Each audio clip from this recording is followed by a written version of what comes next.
But over the next few moments, I want to challenge you to pursue your purpose. I want you to touch 3 people and say, go after it. Go after it. Go after it. Stop thinking about it. Stop dreaming about it. Stop rationalizing about it. Stop wishing for it and hoping for it and praying something will happen. You just have to get up and go after your purpose. We're living in a time today that so many people are unhappy. You can get on the internet and you see all kind of hostility and anger. It can be a nice news article just where somebody helped an old lady across the street, and if you read down in the blogs, people start fighting about it. Why did they help her like that? It don't make any sense. People are angry, and anytime you see people angry, they're angry because they're frustrated. And they're venting their frustration, and sometimes the frustration has nothing to do with you. It has nothing to do with the article. It has nothing to do with you shopping in the store. People are just frustrated. And anytime you are frustrated, you're frustrated because you're not living in your purpose. You're not living in your dream. Now wait a minute, because I'm assuming something that you might not know. I am assuming that you understand that there is not one person in this room that is not created with a God-given purpose.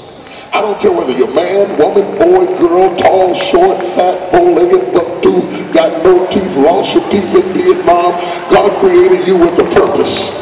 I don't care whether you know your mother, never met your father, was born in a foster home, grew up under a bridge, or you came here up under a cabbage patch. If you are in this world, you have a purpose.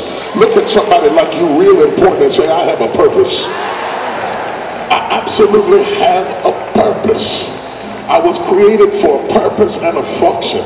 I didn't just get here. I'm not a weed. I didn't grow. I didn't come up out of the ground. I'm not a mistake. I'm not an accident. I'm not an incident. I'm not the result of some biochemical protoplasmic interaction between 2 species. I am designed. I am formed. I am created. I am in a class all by myself. How about you? There has never been another you. There will never be another you. They can wear your clothes. They can comb their hair like you comb your hair. They can drive your car, but they will never be you. Nobody will ever have your fingerprint. Nobody will ever have your voice pattern. You're in a class all by yourself. You are fearfully and marvelously made. You are created in such a way that even when you are asleep, your blood is still pumping, your heart is still beating, your lungs are still breathing. You are managed even when you are in sleep mode. You are created for a divine supernatural purpose. If you would stop running around with people who are just looking for anybody and get around somebody who is into you, you would have a whole lot less stress, because there'll never be another you. I said there'll never be another you.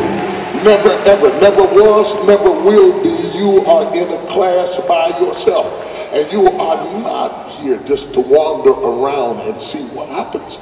I see so many people today that spend their lives wandering around just seeing what's going to happen.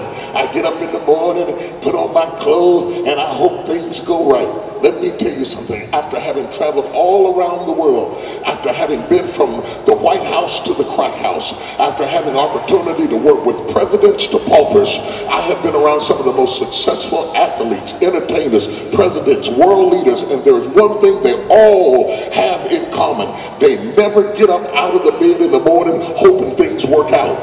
They wake up with a plan, with an agenda, with a purpose, and they say, I'm going to make something happen today.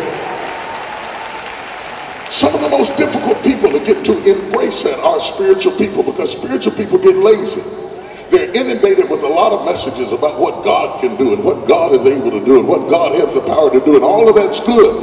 But what they hear when they get that is, I don't have to do anything. And if it's supposed to happen, it's going to happen. But let me kind of put your boots on. Success is intentional. It happens on purpose. Nobody gets their degree by accident. They walk across and get their degree and say, I don't know why they gave me this. It's just happened. No, they worked for it. They labored for it. They studied for it. They got up, went to class. They worked a part-time job to get it. Nobody wins the Olympics by accident. accident. They just burst through the rope and say, I don't know how I got here. They were running when other people were in the bed. They're jogging past you while you're driving in the car because they are people of purpose. They are headed somewhere.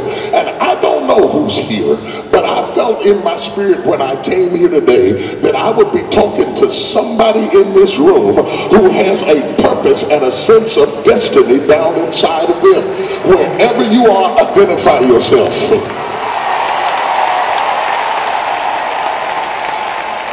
Touch your neighbor and say, I'm on my way somewhere. I want to challenge you to get vocal about that, to start writing about it, to start talking about it, to include it in your dialogue so people will understand why you don't deduce your conversation to pettiness. They need to understand, I don't have time to talk to you about he say, she say, they say, I heard, what's going on, I read, I thought, I think. No, I'm headed somewhere. I'm busy. I'm doing something. If you don't want nothing, hang up this phone. I got to go. Look at your neighbor and say, I got to go.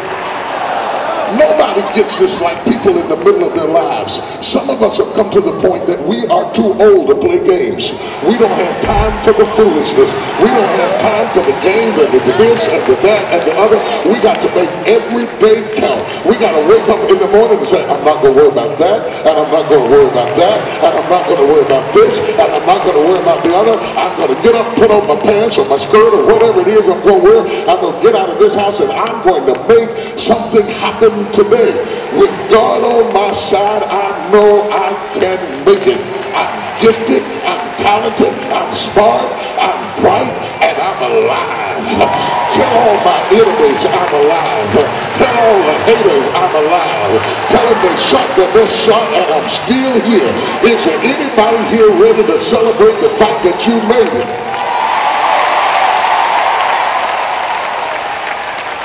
They were talking about the Lakers. How about them Lakers? I don't know how you feel about them, but they were talking about them Lakers. And it was interesting because they said that one of the advantages is that they won on their own court, around their own people, with a lot of people cheering for them. But let me tell you something. We don't get the benefit of winning with a lot of people cheering. You have to win with folk hating you, hating on you, indifferent about you, not thinking about you. But just because you don't have no pom-poms and nobody screaming your name does not mean that you cannot win. I want to challenge you to be your own cheerleader. Beat your own drum. Holler for yourself. When you do something good, tell yourself, oh, that was good. Oh, that was good. Somebody practice and say, oh, that was good. The Bible says in the book of Genesis that when God created the earth, he didn't do it all in one day. He did it in stages. And on the seventh day, he rested. But he didn't wait till he got finished to say it was good. At the end of every day, even though he wasn't finished, even though there was still mud, even though there was still work to do, even though he hadn't created a man yet, even though the cow hadn't moved, the grass hadn't grown, and the stars hadn't twinkled, he looked at what he did and said, that's good. You can't wait on nobody to praise you, baby. You got to praise yourself. You got to clap your hands for yourself. Sometimes you got to wake up in the morning, give yourself a kiss.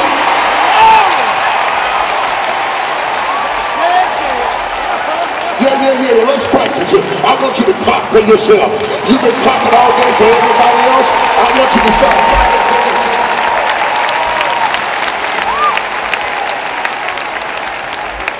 You see, once you begin to teach your sons, your daughters, your friends, your grandma, I don't care who they are, how young, how old they are, that they are created with purpose. That they're not just here for entertainment, they are here for purpose. When you understand that, it changes everything. It changes how you think in school. It changes what you expect out of church. It changes what you expect out of life. You come in there because I come to church. I don't come to church for you to make me shout. I come to church for you to feed my spirit. Give me some gas. Give me some engine. Give me some fuel. Give me some fight. Give me some tenacity. If you can't help it, get out of my way. I'm going somewhere. I don't get on the phone to find out what's going on in other people's lives. I want to know, do you have any wisdom, any strength, any encouragement? Because I got a day to fulfill that I will never see again. Waste my car, waste my money, waste anything, but don't waste my time. I got to use my time to get where I'm trying to go. Try a big clap on me right now. Let me hear what you got. Let me hear it. Let me hear it.